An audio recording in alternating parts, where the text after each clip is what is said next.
Monday Night Combat would like to remind you that it is a cultural and social mirror, reflecting the beauty and hypocrisy of the nation that created it, and is therefore blameless for any harm it does to society or individuals.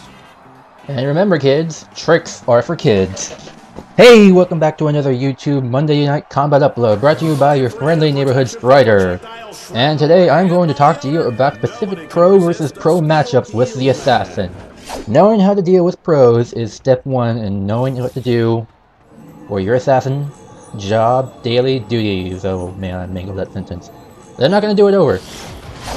I'm going to say right up the bat, this gameplay, there was a tank that did a good job threatening me. Whenever he turned on his jet gun, I was like, oh shit, I need to get out of here, because he wants blood. But my number one problem in this particular game were supports. Supports were just constantly... This game was pretty much a turtle game. Even though we pushed as hard as even though we pushed very hard into their base, the supports were just constantly keeping their base solidified with defense. I don't even know where they got the money to build all the rocket turrets that they did. But every time I destroyed a turret, a few more turrets would pop up in its place. Plus, the problem I really hate about supports, which I'll talk about later in the matchup versus the support, is that good supports will always put their fire base down in a place you don't expect it to be. And even while you're juiced as an assassin, the fire base does a lot of damage, even though you have juiced armor on, which reduces the oncoming damage. Several times in the game, I'll pop in order to hit the bots a little bit, and then suddenly, bullets out of nowhere, a fire base is in the corner and is shaving away my health like it's some sort of fat kid in ice cream. It's really annoying, those fire bases, especially when they're hacked. And yeah, no self-respecting sport is not gonna... I'm sorry. I like how that gunner flew by me. That's a hard rod, Holmes. Anyways, what was I talking about? Yeah, no self-respecting support is not going to hack their fire base. Their fire base is way better hacked. Alright.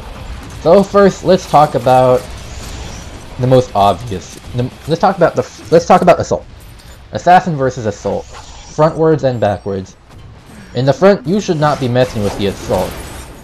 He is a very flexible, combat, offense-oriented class, and if he knows you're there, you don't want to be there.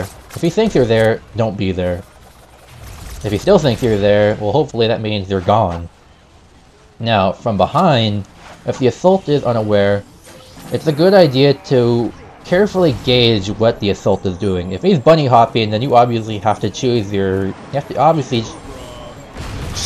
moment carefully, because the assault, in addition to having high jump height, they also have fly. In fact, maybe not every assault is going to be bunny hopping all the time, but if they start bunny hopping and if they start flying after a boss assassination, you have to get out of there, because the assault, in addition to having an assault rifle to pick you off as you run away, their bomb will really hurt, especially at bomb 3. And knowing most assaults and knowing how they know how awesome bomb 3 is, never assume that their bomb is not 3. Always assume that your assault, your mark, has bomb 3 because they know how awesome it is. Alright, moving on. Let's move on to probably the second most common class you'll see in the game, the Gunner. The Gunner is personally my favorite mark. Gunner players employ a strategy called clawing, where good gunners claw, in which they not only rev their miniguns and shoot their miniguns and move around, but they also use their jump jets in order to keep moving, in order to stay airborne, stay mobile. When they're in the air, they're more mobile than they are if they would have just been walking around. But gunners can't claw all the time. The jump jets will run out eventually, as opposed to the assault's combination of speed and fly. Not only that, but their minigun is very loud. Gunners are usually the easiest class for assassins to backstab, because their miniguns are loud and they're very slow. Bacon! Get the bacon! Yeah, bacon. Unfortunately, spoilers, I don't keep it. I Get in the way of one of my nemesis. But anyways, not only are gunners slow and easy to backstab, but if you front stab them, they don't have a whole lot of answers for when you front stab them. If you front stab them, most gunners are going to think, okay, slam. And unfortunately, most assassins have learned, okay, he's gonna slam. All you have to do is jump over the slam, and that's pretty much it. It's speculated that in the upcoming patch, they're about to buff the gunner grapple so that it does knockback on level 2. But obviously, that's not out yet. So while we are still waiting for a new DLC, we can enjoy the fact that the gunner's grapple is pretty much useless. Alright, now let's talk about... it might be a good segue to talk about support, but let's save him for last. Let's talk about other assassins. Now in the previous video, I already talked about how whenever you push bots, you want to jump and stay mobile while pushing bots. The reason being that while you're pushing bots, other assassins who are also good will probably also want to push bots. It's highly likely that you'll see other assassins on your way to your work. So you want to make sure that you stay mobile so that they don't grapple you if they see you. In fact, if you see another assassin trying to push bots, take the chance in trying to lunge grapple them. Because if you pick your timing right, they probably didn't notice you while you noticed them pushing bots. Not only that, but you also have the advantage of whatever friendly bots you have left taking pot shots at your assassins while you grapple them. It's very likely that whoever gets the first grapple will probably win. Though of course, I've been grappled plenty of times like that, and well, that's usually because I had gold armor on. So if you take it how you will. I mean, if an assassin grapples me while I'm pushing bots, assuming front grapple so I'm still alive, and I grapple them back, and they also have gold armor, you can either jump around and spam the right trigger, using your sword every which way, or you can run away and hope that she doesn't kill you and end your streak.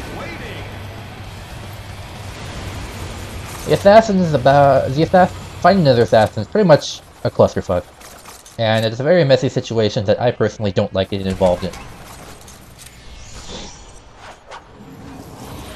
Let's see. The sniper. There are no snipers in this game, which is surprising. So it doesn't really apply, but the sniper. Now, this rule applies to all classes.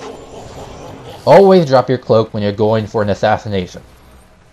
Now this goes double for the sniper, because the sniper is pretty much a camping class. He picks a spot, takes a few shots, and keeps traps laid down. The sniper has no reason to be in the thick of the fight, and because he's not heavily involved in the fight, it tends to be very quiet wherever he is, and that gives him plenty of volume for him to listen for your audible hum.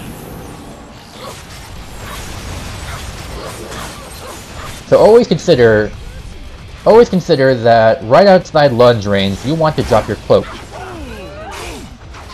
Never stay cloaked and run up behind your mark. As soon as you get about outside of lunge range, you want to drop your cloak.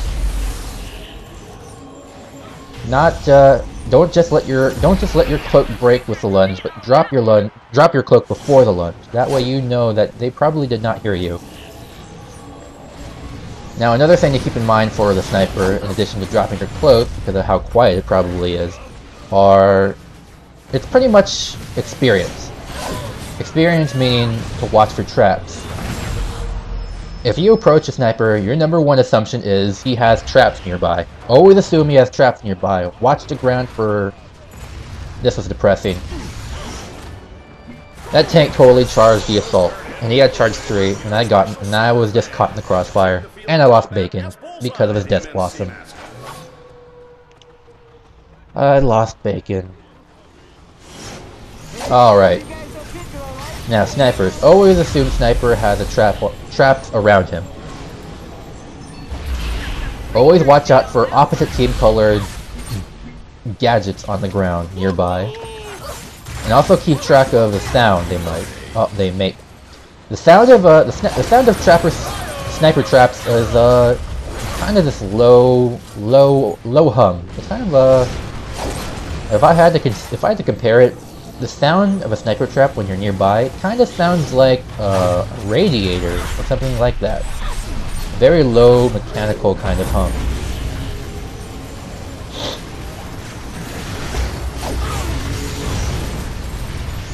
Now, assuming you do get caught in this sniper trap, you're in trouble. But if you think you can get away, well, as long as you don't want to give up. Number one thing you want to do while you're stuck in the trap is to melee. Click down the right stick on Xbox or whatever the melee button is for PC, and use your melee attack.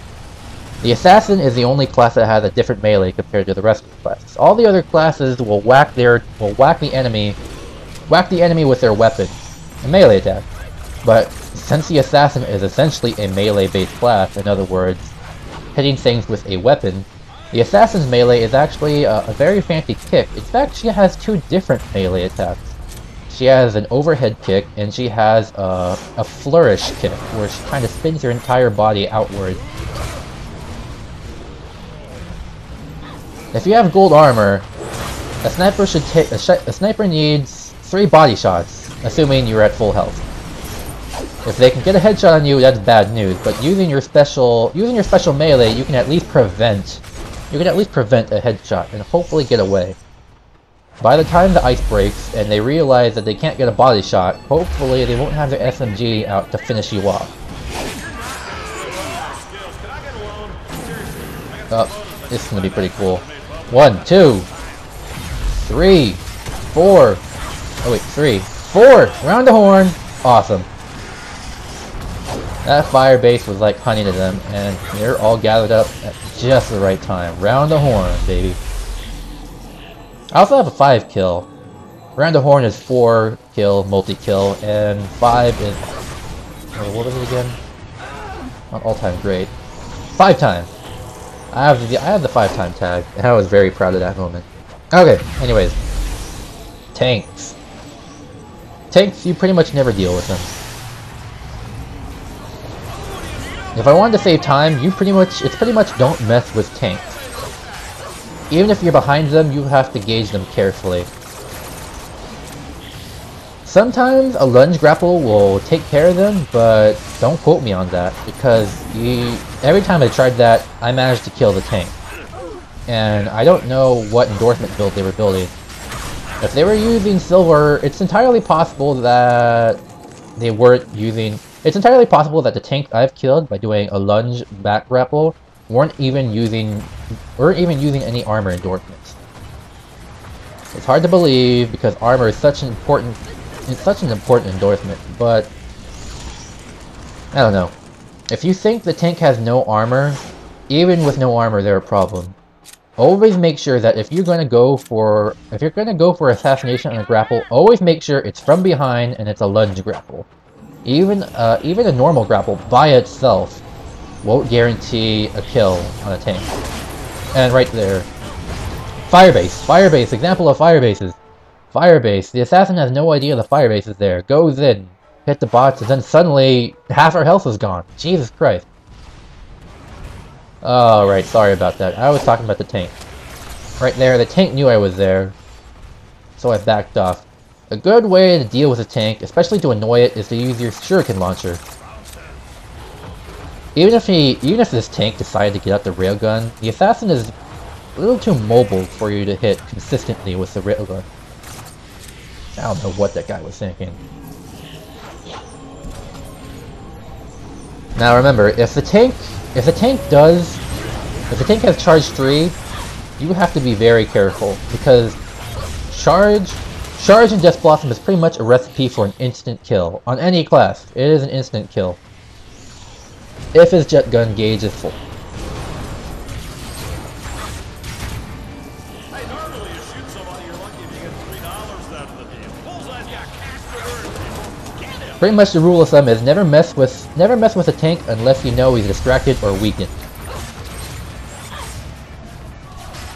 If you have bots nearby to help, that'll probably also help you. Alright. Let's see, is that all of them? Yup. Support. Support is last. Support by himself is not really a problem. But support is a very defensive class. The support sets up forward fire bases, strengthens defenses, So you will, if there is a support in the game, you will know it. Always remember, the fire base, you want to take care of the fire, well, I normally take care of the fire base myself because A, I usually assume no one else is going to deal with it, and B, the shuriken gun is very good at taking care of fire bases. The fire base, for some reason, takes a lot more damage to shurikens than any other, than most of your, than even the sword. Never bother hitting the fire base with a sword because it doesn't seem to take as much damage compared to the shuriken launcher. And if you have juice, it practically disappears. But let's continue on. Always be careful of what the support has out. If he has a hurt gun out, he's pretty much free. Support with his heal gun can't really do much because A, you'll outrun his hurt gun, and B, even if he chases you, your cloak immediately breaks his hurt gun. Now, if he has a shotgun out, which you will know because it's not as goofy looking as the heal hurt gun, that's your cue to run away. The shotgun will hurt a lot, and most supports will run rate of fire, and that will shred you. The last thing you want to talk about with the support is this hack, and this spot on Steel Peel. If you noticed earlier in the game, I saw them building a level 3 rocket turret. A level 3 rocket turret is a lot of problems. If it's hacked level 3, that thing will destroy you, juice or no juice. And here I like the situation. This tank wants to make sure I'm dead. Fortunately, I cloak and walk away. Seriously, walk. He will see the dust clouds and he will chase you. But if you walk, he has less chance of hit. Right here, another point. Fire bases are extremely weak when deployed. I have a lot of NIMBY pro tags to show for it. So when the money ball is down, don't bother hitting it with your sword if you know they have a strong hack defense. Always try to hit it from awkward angles, from on top of the blast, from long distance, whatever. Ammo Mule and Steel Peel, very good examples of hitting the money ball from long distance with your shuriken launcher, and bypassing hack turrets altogether. Well, that's pretty much all the classes, I believe. I have touched on all the classes in pro versus pro matchups, both when they know you're there and when you're not there. They don't know you're there, sorry. So hopefully you learned something about all these matchups and what you should do. This has been Strider Hong, hope you enjoyed it, because I know I did.